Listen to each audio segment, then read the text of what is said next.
का आऊंगा पहला घर और घर के सामने वही बढ़िया बढ़िया खूबसूरत। मैंने न चाहते हुए अपनी साइकिल रोक दी। मेरी साइकिल का रुकना और उस लड़की की निगाह मुझ पर पड़ना और फिर हिंदी फिल्म की किसी सीन की तरह ड्रीम में मैं उसके साथ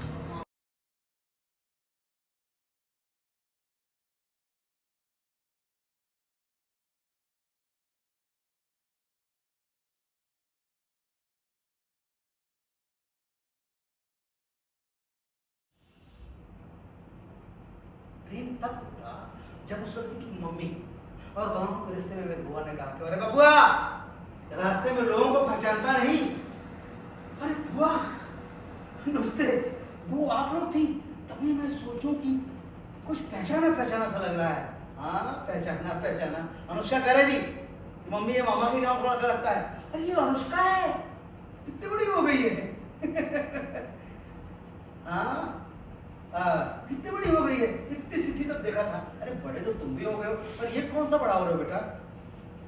अरे भी क्या बोलूं, हाइट नहीं बढ़ रही है, पापा को टेंशन, मम्मी को टेंशन।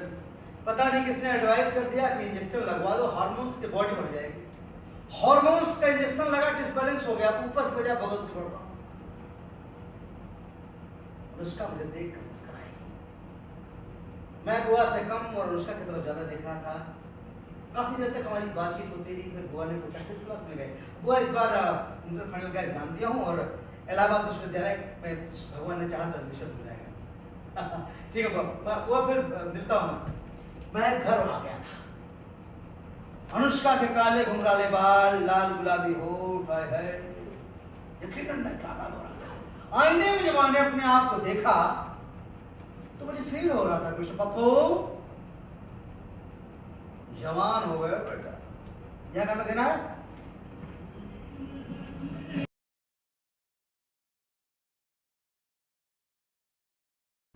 तो बस छुट्टियां थी, मैंने सोचा एक ही गांव के हैं आप लोग, तो बस आपसे मिलता हूँ, इधर निकल जाऊंगा। अरे अच्छा किया आ गया। सुन ना, अभी अनुष्का सुबह ही सुबह कह रही थी मम्मी हाथ से बर्तन छूट रहा, लगता है कोई आने वाला है। अनुष्का अरे देखो तो कौन आया है। अरे पप्पू आया है, पप्पू। मैंने सोचा मेरा नाम सुनते तुरंत घर से बाहर निकल कर आए, लेकिन ऐसा कुछ नहीं। हम 15-20 मिनट तक बात कर रहे हैं। मैं कभी दरवाजे की तरफ देख रहा हूँ, कभी बुआ से बात कर रहा हूँ, कभी धरनी की तरफ देख रहा हूँ। मन में सिर्फ चल रहा है कि अब निकलेगी, अब निकलेगी, अब निकलेगी। लगभग 20-25 मिनट के बाद अनुष्का घर से बाहर निकली।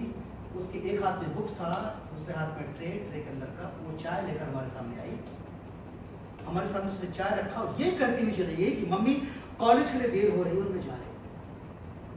ना दुआ ना सलाम, उसने मेरे तरफ देखा तक नहीं। मेरे अंदर से कुछ टूट कर बिखर गया। यार जब उसको बात नहीं करना था तो बुलाई क्यों। गजब लड़की है यार। चाय मेरे हालत से नीचे नहीं उतरी। वो क्या बोल रही थी मुझे कुछ समझ में नहीं आ रहा। मैं धरने